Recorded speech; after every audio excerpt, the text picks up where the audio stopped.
The thick Virginia air hung like a heavy blanket over the Thornton plantation, carrying the smell of cotton, metal, and something else. Something slightly scary. In the kitchen and fields, the enslaved people moved with the practiced rhythm of many years under watchful eyes. Their silence was both a shield and a weapon.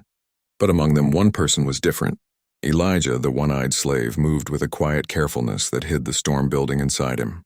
His single pale blue eye missed nothing. Every movement, every whisper, every cruel word from Master Thornton was recorded, remembered, and thought about carefully. The Thornton family, wealthy and feared, had ruled the estate for decades with a mix of sharp cruelty and the fake appearance of being kind. Yet in all their pride, they had overlooked one thing. Patience can be more deadly than a whip. Elijah had waited years, taking in every insult, every unfair act, every mean word. Tonight, during the master's yearly summer feast, that patience would turn into something unavoidable, a payback as exact and certain as the passing of Sunday. Before we go into this hidden chapter of Southern cruelty and silent revenge, I want to know, where are you watching from? What time is it in your corner of the world? Drop a comment below, and if stories like this pull you in, hit subscribe. Because what you're about to hear has been buried in whispered stories and plantation secrets for over 100 years. Elijah had learned early that survival in the Thornton household depended on more than obedience. It required watching, thinking ahead, and an almost unnatural patience. Losing his left eye as a child in an accident during one of the overseer's cruel games had changed him in ways the family never suspected. They saw only the scarred one-eyed boy. They did not see the mind sharpening behind the pale blue stare. He had learned to predict movements, read intentions, and most importantly remain unseen while staying aware of everything around him. The master, Harrison Thornton, was a man whose cruelty was both planned and personal. He would take small, exact actions to show his power, whether it was over a messy basket of cotton, a burnt pot of stew, or the way a slave dared to glance back at him. His wife Lucinda was a quieter terror. Her tricks were delivered with sweet tones and fake concern, yet each one left invisible bruises. The entire household existed under a careful balance of fear and strict order. But Elijah understood that every system of order has weak points, especially when built on fear. From his spot near the kitchen fireplace, Elijah watched every action, noting the master's habits, the pattern of the servants' movements, even the way Lucinda adjusted her gloves or rearranged silverware. He memorized it all, storing it in his mind like a map. Each detail was another step toward what had been his silent goal for years: justice. The other slaves, though aware of Harrison and Lucinda's temper, were either too terrified or too beaten down to act. Yet when they glanced toward Elijah, a subtle shiver of recognition ran through them. He was not just another servant. He was the one who saw everything, who understood that patience could be used as a weapon, that years of silent suffering could lead to an act as planned as it was final. They trusted him without understanding the full picture of his plan. They simply knew he was different. That day the household buzzed with preparations for the master's yearly summer feast. Silverware was polished, tables set with exactness, and dishes prepared with care. The smell of roasted meats and spiced sauces drifted through the house, mixing with the heavy warmth of a Virginia summer. The family moved through their routines with confidence, unaware that every motion, every step was being watched, recorded, and soon to be turned against them. Elijah moved among them quietly, checking the arrangements in the kitchen, noting the layout of the dining hall, and making sure that his presence remained unnoticed. Every detail was important. The timing, the positioning of dishes, the way servants carried platters, it all had to be exact. A single mistake could alert the masters, ruin the plan, or end his life. Yet years of being invisible had sharpened his skills. He could disappear into the background while the world unfolded in front of him. And tonight, that skill would become deadly. Master Harrison, unaware of the careful planning happening around him, barked orders with his usual pride. "Make sure the wine is chilled.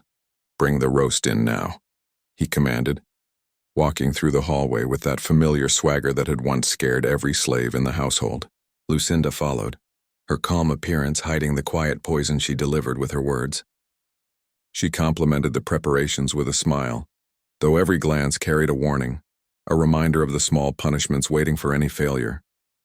Elijah remained still, watching, noting every movement, every habit, every flaw. He knew that true power did not come from strength. It came from knowledge, patience, and timing. For years he had learned every secret passage, every trapdoor, every routine. Tonight those secrets would be the tools of justice. The master's confidence would become his weakness, and the household's carelessness would become the setting for his payback. The enslaved workers around him, from Amara in the laundry room to young Thomas tending the horses, were unaware of the full extent of Elijah's plan. But they instinctively followed his lead, copying his movements and keeping their own eyes sharp. In their quiet actions, they formed a network of silent cooperation, a support system that Elijah would rely on when the time came. As the sun dipped low over the Virginia horizon, casting long shadows across the estate, Elijah felt a strange calm settle over him. Tonight, everything he had endured, the whippings, the shame, the years of being invisible, would have purpose. He would show the masters that the power they used so casually was fragile, that fear could be turned back on them with deadly exactness. The dinner guests began to arrive, laughing, boasting of their wealth and influence, unaware that the one-eyed slave had been watching them all, memorizing every gesture, every expression. By the time the meal was served, Elijah knew the estate would never be the same. The first act of his carefully plotted revenge was about to unfold, and nothing, not wealth, pride, nor cruelty, would save them from what he had spent years preparing. The night before the summer feast had brought no relief to the household.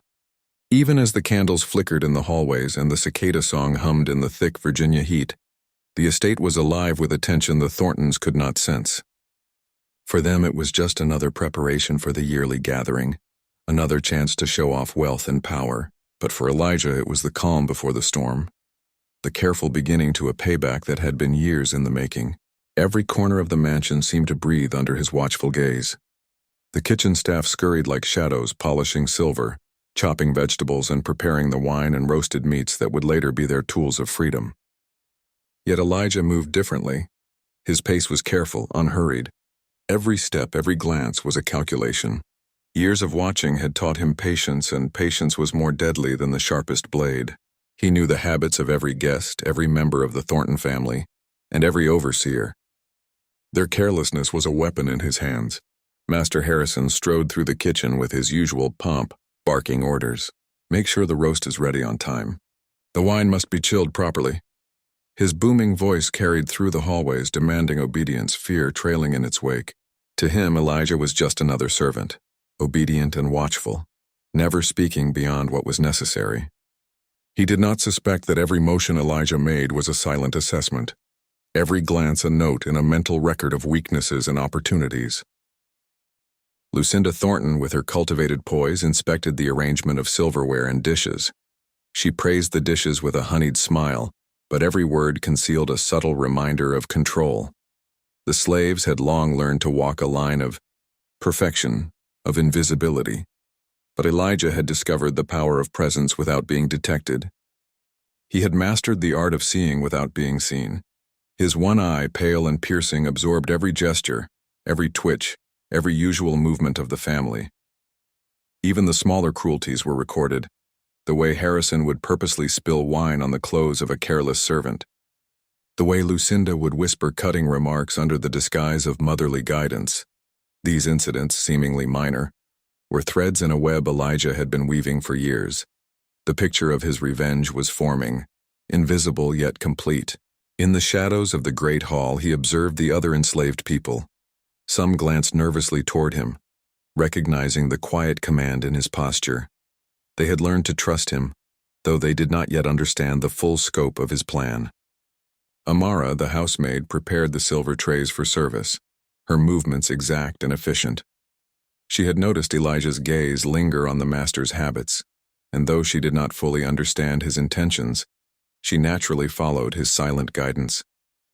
Every task, every chore performed tonight was a part of the planning that would later seem like chance to the unsuspecting Thorntons. Elijah had long since memorized the layout of the estate and the routines of its inhabitants. He knew when the overseers would leave the stables unattended, when the master's attention would waver, and when Lucinda's pride would blind her to subtle warnings. These small details were crucial. They were the hinges on which the doors of fate would turn. The horses, carefully tended by the stable hands, were another element of his plan. Though outwardly obedient, they responded to subtle cues Elijah, had spent years teaching, conditioning them to his silent commands. The animals, like the other enslaved workers, would play their role in the drama about to unfold, a drama that Harrison Thornton could not see coming until it was too late. Night fell over the plantation, thick and suffocating. The cicadas' chorus was louder now, a relentless soundtrack to the tension building inside the mansion. Elijah moved quietly through the hallways, checking locks, reviewing his mental map of the estate and making sure that each element of his plan was in place. Every dish in the kitchen, every corner of the dining hall, every horse in the stables was accounted for. The feast tomorrow would not just be a celebration. It would be the result of years of watching, endurance, and silent fury. The slaves in the kitchen and stables, though unaware of the full design, had felt the subtle energy of Elijah's presence. It was a quiet command, a confidence that inspired cooperation and ensured secrecy.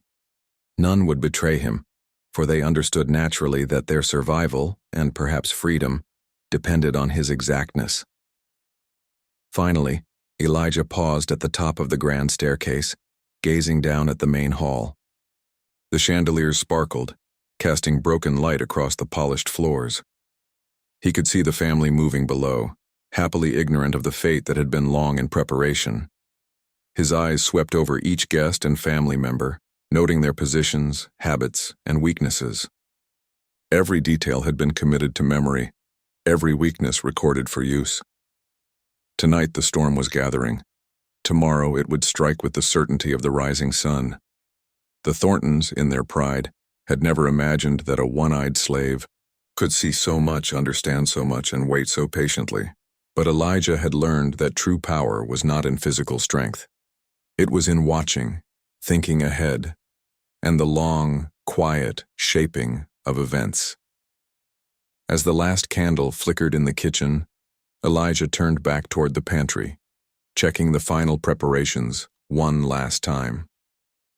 The poison had been measured, the trap set, and every move rehearsed in his mind countless times. His hands were steady, his breath calm. The feast, once a symbol of wealth and control, would become the tool of justice. The storm was ready. Only the hour had yet to strike, and Elijah, the one-eyed watcher, the silent planner, would make sure that when it did, no force on the plantation or beyond could stop it.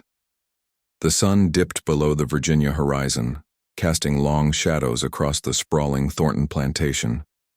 The grand halls of the Thornton estate gleamed with polished wood, silver, and crystal, a symbol of wealth built on the suffering of countless enslaved souls.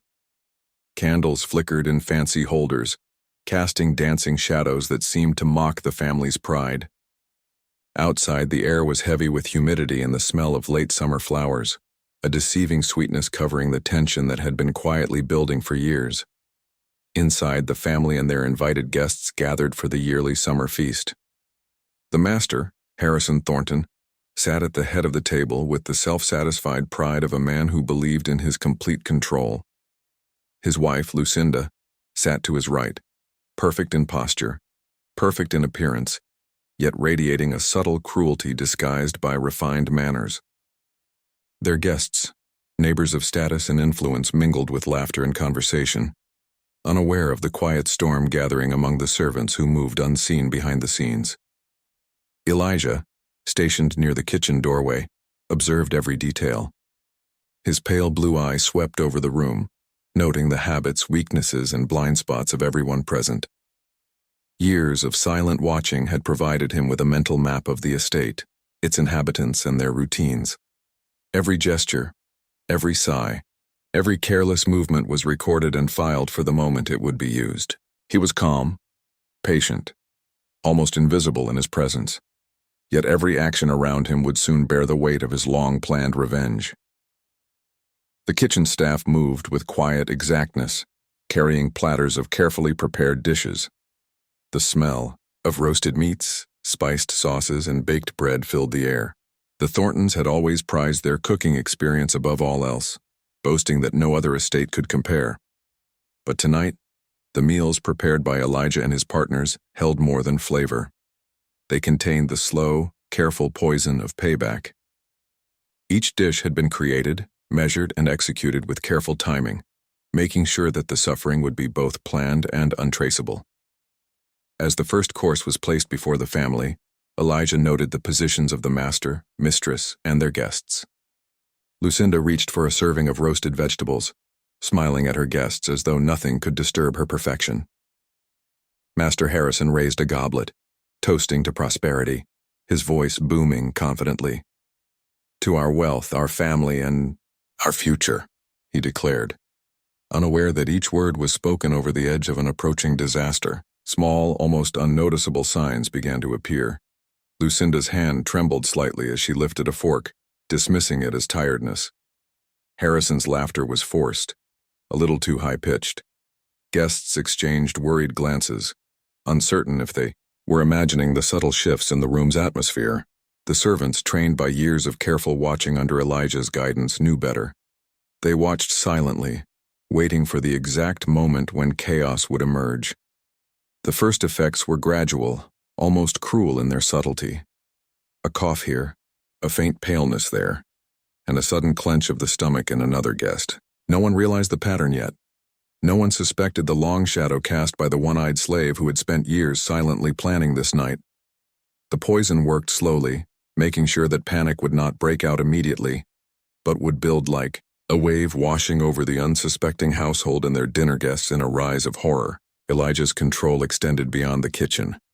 In the stables, the horses were restless, responding to the subtle signals he had taught them over months. Every rope, bridle, and gate was part of the larger design. In his mind, he could see the chain of events forming. The master's overconfidence, the family's carelessness, the guest's pride, all coming together into a single, certain outcome. He was not impulsive, he was methodical. Every second calculated, every move planned. The other enslaved people played their role in silent cooperation. Some maintained the act of normalcy, serving food, clearing plates, and making sure the family remained unaware of the full scope of the threat. Others glanced at Elijah occasionally, a quiet understanding passing between them. The master's end was near, and justice, long delayed, was being delivered. Suddenly, Lucinda clutched her chest, her hand trembling violently. Harrison looked at her in alarm, then reached for his wine. The trembling got worse, the paleness deepened, and the first visible signs of the poison's work began to ripple across the table. The guests' smiles faded. Their laughter stopped mid-sentence, replaced by uneasy glances and whispered questions. Elijah observed it all unmoving. His single eye flicked from face to face, recording the panic as it unfolded. This was not mindless revenge. It was the exact execution of justice. He had endured the Thorntons' cruelty, witnessed the suffering of his fellow slaves, and waited for the perfect moment. Every detail he had memorized, every weakness he had recorded was now coming to life. The first screams shattered the fragile appearance of order in the dining room. One guest toppled from his chair, shaking violently, while another staggered toward the exit only to collapse midway. The family tried to understand what was happening, but it was too late. Panic spread faster than fire as the carefully hidden poison worked through veins and nerves alike. The dining room, once filled with the laughter of pride, had transformed into a theater of chaos. Elijah remained in the shadows, calm and exact, his plan unfolding exactly as he had imagined.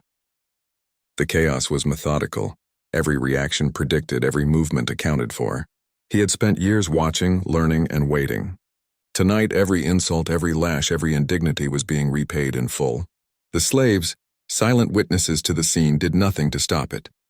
They had been part of years of cruelty, yet now they remained silent, allowing the law of patience and watching to unfold naturally. There was no joy in their silence, only recognition of the certainty of Elijah's revenge. By the time the first course was cleared, the master and mistress were visibly weakened. Guests were in varying stages of panic, and the full weight of the evening's horror had begun to settle over the household. The feast had become a container of suffering, an unrelenting proof that power built on cruelty could be undone with patience, intelligence, and quiet calculation. Elijah's gaze remained steady, his mind already moving ahead. This was only the beginning. The Thorntons' pride had blinded them. Their cruelty had made them predictable, and now, as the night progressed, they would pay the full price for the lives they had thoughtlessly controlled. The dining room, alive with fear and confusion, became proof of a truth that the Thorntons had never understood. The powerless, when armed with patience and cleverness, can topple even the mightiest. And Elijah, the one-eyed slave, was about to prove it beyond any doubt. By the second hour of the feast, the carefully planned poison had begun to show its full effect. The once proud Thorntons, so used to commanding the lives around them, now faltered under the weight of their own weakness. Master Harrison's strong frame trembled as he struggled to rise from his chair, a layer of sweat covering his forehead. He coughed violently, clutching at the fancy table for support. Lucinda, seated beside him, gasped in shallow, uneven breaths. Her calm shattered, revealing the fragility beneath her carefully built mask of authority. The guests, too, were giving in one by one. A wealthy neighbor, previously smug in his confidence and superiority, collapsed to the floor, a strangled gasp escaping his lips. A visiting cousin, eyes wide with fear, tried to help him but stumbled, nearly falling himself in the process. Screams echoed through the dining room, mixing with the rattling of silverware and the clatter of overturned chairs. In mere minutes, the carefully choreographed social performance had descended into chaos, a living picture of terror and helplessness. From the shadows, Elijah observed every detail. His pale blue eye moved swiftly, noting each convulsion, each gasp, each faltering step. He had planned this carefully, measuring the effects of the poison to ensure a slow, unstoppable spread that would terrify his oppressors without immediate suspicion. It was not cruelty for cruelty's sake. It was exact, unavoidable justice, measured and methodical. The years of watching, memorizing, and quiet endurance were now showing in the perfect execution of payback. The enslaved staff, long made to be invisible, became silent witnesses to the unraveling of power. They did not step in. They had learned the delicate art of passive cooperation. Amara, who had maintained the silver platters, quietly made sure that no plate was removed too quickly, allowing each dish to fulfill its deadly purpose. Martha, stationed near the wine, observed without flinching, noting each hand tremor, each shiver of uncertainty in the family. Their silence was a form of empowerment, a shared understanding that the weight of cruelty was being rightfully returned. Master Harrison attempted to call for his overseers, but his voice faltered. Sears, he wheezed, clutching at the table, his knuckles white. Lucinda attempted to stand, her long skirts tangling beneath her feet, but she too fell helpless and panicked. The guests' initial confusion turned to horror as the reality of the situation settled in. There was no hidden attacker, no sudden outside threat. They were being undone from within by forces they had long thought powerless. The room reeked of fear. The smell of sweat and unease mixed with the lingering aromas of the feast, now tainted by the invisible hand of revenge. The guests' eyes darted around wildly, seeking the cause, trying to place blame, but no one dared face the reality. Their social appearance had crumbled. Their authority had disappeared. Elijah remained still, almost statue-like in his calmness. Years of forced invisibility had sharpened his patience and exactness. He had watched, memorized, and understood. Every cruel gesture, every whip, every insult had been accounted for in his mental record. Tonight it all came due. His movements were minimal. He did not need to interfere, merely observe. The chaos he had created now followed the natural course of his design. Lucinda, her breath shallow and labored, looked around with growing panic. "Harrison, what is happening?" she croaked, clutching her husband's arm. He tried to answer, but his body betrayed him. The room tilted, spun, and finally seemed to close in as the poison spread its final influence. The guests attempted to flee, but the dining hall had become a trap of their own making. Chairs were overturned, plates smashed to the floor, wine spilled across polished wood. The chaos was complete, an unrelenting proof of the exactness of Elijah's planning. Outside, the wind whispered through the tall oaks surrounding the plantation, carrying with it a sense of certainty. Nature itself seemed to acknowledge the shift in power within the walls of the mansion. The master, the mistress, and their wealthy guests, symbols of power and cruelty, were now powerless, victims of the slow, planned execution of years of quiet calculation. Elijah's one eye flicked to the other servants. They watched, silent but alert, each understanding the weight of what had just occurred. This was not merely revenge. It was the reclaiming of control. The masters had ruled with fear, but Elijah had shown that patience and intelligence could wield a power far more terrifying than physical force. In the midst of the chaos, small details mattered. A wine goblet tipped onto the floor, spilling crimson liquid that would stain the polished oak for decades. A chair overturned in the hallway, blocking the path of a guest who attempted to escape. The servants' movements were careful, planned, making sure no evidence pointed back to them. Elijah had taught them well. Invisibility, patience, and carefulness were as deadly as any weapon. By the time the last gasp echoed through the dining hall, the power structure of the Thornton estate had been forever changed. The family's wealth, their social position, and their sense of being untouchable had been shattered, not by fire or blade, but by the patient, careful planning of someone they had underestimated for years. Elijah had shown them that true power does not always announce itself with force. Sometimes it waits, watches, and strikes when the moment is certain, and in that quiet, unassuming figure, the one-eyed slave who had endured years of cruelty, lay a terror that no whip, no wealth, and no social status could ever counter. The first light of dawn crept over the Virginia hills, spilling pale gold across the Thornton plantation. The once perfect estate, so carefully maintained and filled with an air of unbeatable wealth, now lay in disarray. The grand dining room, where laughter and boasts had once filled the air, was now a scene of chaos, proof of the power of patience and quiet calculation. The masters were dead, their guests unable to move, and the estate's order, once rigid and untouchable, had crumbled under the weight of Elijah's carefully executed plan. Inside the house, the surviving servants moved quietly among the wreckage. Broken dishes were cleared, overturned chairs righted, and the faint smell of fear lingered like a shadow over the polished floors. The enslaved workers did not speak. They did not draw attention to themselves. Their silence was purposeful, a shared understanding among those who had long endured the Thorntons' cruelty. No one would blame Elijah or themselves. In these quiet actions lay a group defiance that had been simmering for years, an unspoken unity, the subtle cooperation that made revenge shared rather than individual. Elijah moved through the house, surveying the aftermath with calm detachment. His pale blue eye swept the scene, recording every detail, noting how the poison had taken its course and observing the body language of the remaining family staff.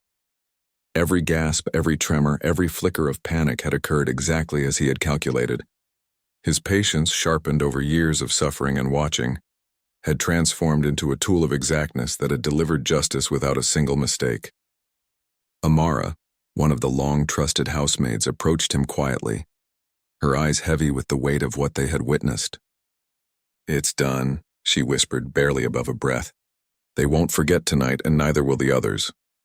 Elijah nodded, his expression unreadable. "It's never just about the act itself," he said softly. "It's about the ripples it creates, the fear, the uncertainty, the understanding that power can be challenged, that even the strongest can fall if pride blinds them and turns them careless." Outside, the fields were already stirring.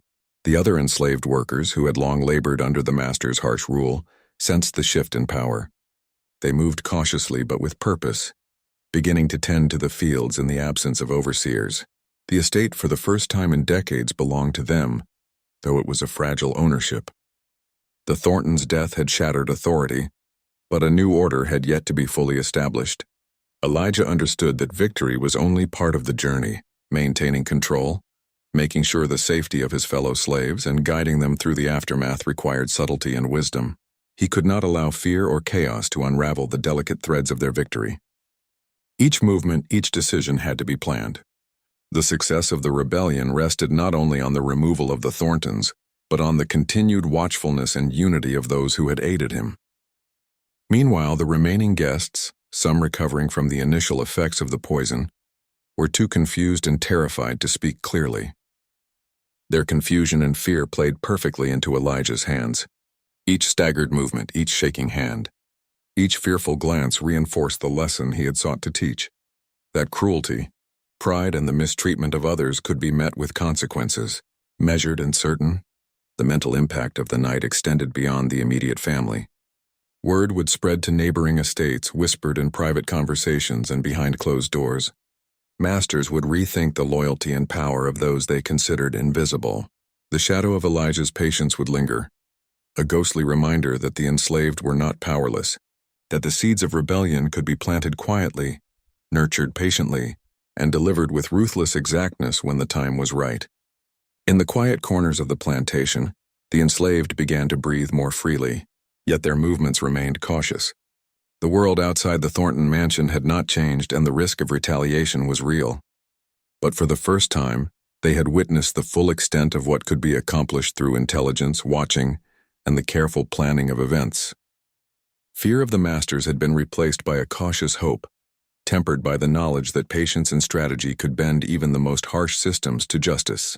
Elijah stood at the edge of the grand dining room, his single eye scanning the room one last time. He observed the fallen, the fearful, and the watchful. Every action had unfolded according to plan, yet the aftermath demanded watchfulness, flexibility, and carefulness. The rebellion had not ended. It had merely entered a new phase, one in which the survivors would learn to navigate their newfound control in a world still dangerous and unpredictable. Martha, another servant who had played a key role in the planning, moved to stand beside him. Her eyes filled with quiet respect and understanding met his. "They underestimated us," she said, voice barely a whisper. "And now they'll never do so again." Elijah allowed a faint nod, his mind already racing ahead to the next steps, the long-term results, and the subtle ways to protect the fragile victory they had just achieved. The Thornton mansion had been a fortress of cruelty. It had now become a lesson in patience, intelligence, and the quiet but unstoppable power of those thought powerless. The shadows lengthened in the late morning light, stretching across the estate like fingers of a new dawn. The Thornton name would linger in whispers, but the story of the one-eyed slave, the patient planner, and the carefully planned justice would become legend among those who knew how to see without being seen. Elijah had shown them that fear, carefully measured and purposely applied, could topple the mighty, and that true power often lies in watching, patience, and the unwavering resolve to see justice done. The Thornton estate had never been quieter. The grand halls, once filled with laughter, commands, and the sharp crack of cruelty, now echoed with the low, cautious steps of those who had survived. Outside, the Virginia sun rose slowly, casting pale light over the fields that had been worked by generations of enslaved hands. The once unbeatable power of Harrison and Lucinda Thornton was now a ghostly memory lingering in the polished floors, cracked silverware, and broken chairs that marked the aftermath of Elijah's patient revenge. Elijah, the one-eyed slave, whose quiet watching had planned the downfall, moved through the estate like a shadow among shadows. His single blue eye, pale and penetrating, took in the remains of the night's chaos.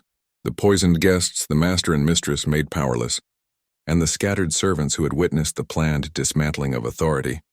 All of it formed a picture that few would forget, and even fewer would dare speak of. The surviving servants had emerged from the shadows, cautiously reclaiming the estate under Elijah's unspoken guidance. They had watched silently as the world they had known collapsed, understanding that stepping in would have endangered them and disrupted the careful plan. Their group silence was more than obedience. It was cooperation, a shared agreement that reinforced the calculated nature of Elijah's revenge. No one could point a finger. No one could undo the carefully measured justice that had been carried out. The fields, once ruled by overseers wielding whips in fear, now belonged to those who had labored under cruelty for years. Slowly, carefully, Elijah began to teach the other enslaved workers on how to manage the estate. Decisions about planting, tending, and harvesting were no longer dictated by cruelty, but guided by necessity and practicality. The order of the Thorntons was gone, replaced by a system rooted in cooperation, knowledge, and mutual respect, though tempered with watchfulness. For the outside world was still ruled by the proud and the powerful. Word of the Thorntons' death spread beyond the estate.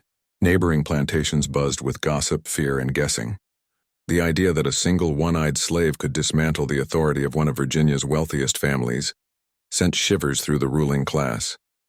Masters whispered in private, warning each other to watch their servants, to rethink their pride, and to remember that those they considered invisible were capable of cleverness and deadly patience.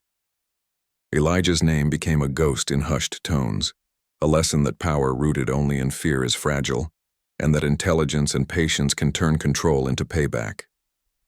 Inside the mansion, the ghostly remains of the Thorntons' life lingered. The grand dining room where the final feast had unfolded remained a silent proof of the fall of those who had ruled through terror. The polished oak floors bore the faint stains of spilled wine and broken plates. The chairs, overturned and splintered, seemed to reach toward the ceiling as if pulling back from the memory of the horrors they had witnessed. Yet amidst the ruins there was order. The surviving slaves moved with purpose, cleaning, organizing, and reclaiming the space as their own. They had survived, and in surviving, they had begun to reclaim not only the estate but their dignity. Elijah watched them quietly, understanding that the true work was just beginning. The power he had used through patient watching, careful calculation, and the exact timing of his revenge had ensured victory. But it was only the first step. The lessons of watchfulness, strategy, and patience had to be passed along so that the fragile freedom they now held would last. He moved through the estate methodically, checking that every plan, every instruction, every safety measure was accounted for. The rebellion had succeeded because it was planned. The legacy would last for the same reason. Beyond the estate, the ripple effects of Elijah's actions were beginning to appear. Masters and overseers reconsidered their treatment of enslaved people, fearful that one act of cruelty could be met with years of patient, unstoppable revenge. The enslaved, in turn, grew bolder, emboldened by the knowledge that intelligence, cleverness, and patience could win over physical force. Elijah had shown that the power order was not absolute, that fear, carefully measured and expertly used, could flip centuries of cruelty in a single calculated act. As evening fell, Elijah stood atop the ridge overlooking the plantation. The sun's final rays highlighted the fields, the stables, and the grand house that had once been the center of cruelty. He allowed himself a small, fleeting smile. The Thorntons' reign was over. The estate would never forget the night the one-eyed slave turned patience into a weapon, watching into justice and silence into a tool of fear. The surviving enslaved workers gathered quietly, sensing the importance of the moment. They did not celebrate with laughter or music. This was a victory defined by seriousness and the weight of years spent in cruelty. Yet in their careful movements and attentive glances toward Elijah, they recognized a new order, one rooted in the lessons of watchfulness, patience, and calculated defiance. The legend of the one-eyed slave was already taking shape. Long after the event, stories would circulate in whispered conversations across the plantations of Virginia. Children would be warned of Elijah's keen eye. Neighbors would retell the mysterious fall of the Thornton family. And the lessons of patience, cleverness, and intelligence would last as a silent, invisible force. For Elijah had proven that even the seemingly powerless could become a figure of terror, reshaping the world not with physical strength, but with strategy, planning ahead, and unyielding resolve. In the years that followed, Elijah remained a quiet presence on the plantation, his influence felt rather than seen. He had achieved what few could imagine. He had turned invisibility into power, endurance into a weapon, and patient watching into a legacy that would outlive the lives of those who had sought to control him. The Thorntons' terror had been replaced by a new understanding among the enslaved. That intelligence, patience, and careful planning could be more powerful than any whip or gun, and that true power often lay hidden, waiting silently to reveal itself.